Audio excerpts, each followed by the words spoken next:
President Joe Biden this week unveiling his budget plan and asking to see the Republican proposal. A lot of posturing for something that is much bigger than just dollars and cents. Joining me now is NBC's Chuck Todd, moderator of Meet the Press, which airs every Sunday morning on 11 Alive. Chuck, let's be honest here. The president made his budget announcement in a battleground state, Pennsylvania. Isn't this more about the 2024 campaign than a 2023 budget? It's absolutely absolutely, and in some ways, I'm glad that the White House took off the veneer that this is anything more than a political announcement this week. That doesn't mean that they don't have to come up with a budget, but we know a divided Congress. When both parties control at least one chamber, you're going to get some sort of uncomfortable compromise. The president's budget becomes dead on arrival. Sometimes it's dead on arrival even when the president shares the party with Congress. But what he really is hoping to do is draw a contrast with the Republicans on priorities. All right, you guys want to balance the budget? Show me what you're going to cut to do it.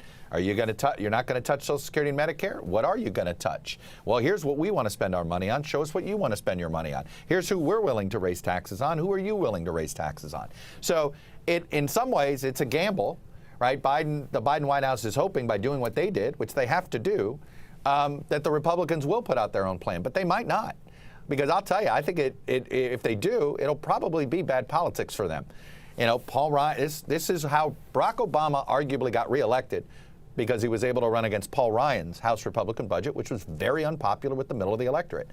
The things that some of these House Republicans are talking about now are very unpopular with the middle of the electorate. So it's going to be interesting to see if this Biden White House gamble works, if it entices House Republicans to put out their own budget in response. Chuck, Sunday on Meet the Press, you'll be speaking with New Jersey Senator Bob Menendez, the chair of the Foreign Relations Committee. A lot to discuss in terms of Russia's recent aggression in Ukraine and the resumption of ties between Iran and Saudi Arabia. Yeah. And that's the big one here. I mean, China was able to mediate this a diplomatic re-engagement between Iran and Saudi Arabia. Iran and Saudi Arabia have been fighting a proxy war in Yemen. Declared enemies, Sunni, Shia, if you follow the different sects of Islam, the Iranians representing the Shia, Saudi Arabia, a Sunni nation. So look, it's a big deal, but the fact that China mediated this, not the United States, right? And Saudi Arabia here is sort of playing footsie with everybody. Iran is definitely working with the Russians, working against the interests of the West and the United States. Saudi Arabia playing both sides. They're also negotiating with the United States to try to get basically more permission to do a nuclear program, if you will, in order to have a formal diplomatic ties with Israel. So Saudi Arabia is working with China to make friends with Iran, working with the United States to see if they make friends with Israel here. It's a fascinating diplomatic place that Saudi Arabia is going to find themselves. They're suddenly going to be the one country in the world that is somehow on diplomatic positive terms with the United States and China. Is that something the United States can tolerate? It's going to be fascinating to see. A big few days here in Georgia at our state capitol. Runoffs in Georgia are here to stay as lawmakers chose not to vote on getting rid of them. We are one of only 3 states to still use them in general elections. So, Chuck, where do you stand on the idea of runoffs? Are they outdated or a good way to settle elections? Well, I think ranked choice voting is probably the better way, because you want to have the maximum amount of people running. I mean, the problem with runoffs is a lot of times, now the last 2 in Georgia happen to actually get a good turnout, but a lot of times these runoffs end up having a smaller group of voters making the final decision. So a general election runoff, to me, seems like it's disenfranchising to more of the state. Obviously, everybody is eligible to vote again, but we know it doesn't happen, and so suddenly a smaller group of people. Look, remember why runoffs were first created in this country, or at least in the South.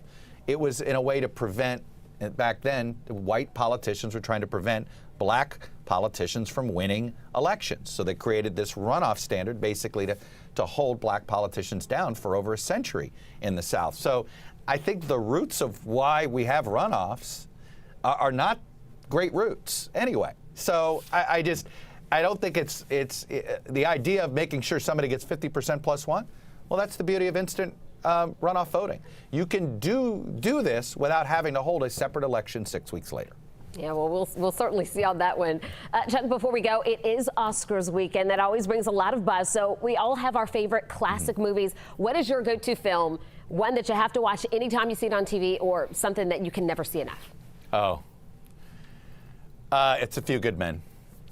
Well, that is something. And although in the world of streaming, I don't accidentally go into movies anymore, right? Because we don't channel surf the way we used to if you're a big streaming household. But I will watch A Few Good Men and the other movie, Pulp Fiction, those two, at any point that I run into them.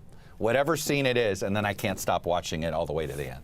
Certainly some classics. Chuck, thank you as always. Meet the Press airs Sunday morning at 10 on 11 Alive. Chuck, again, thank you so much.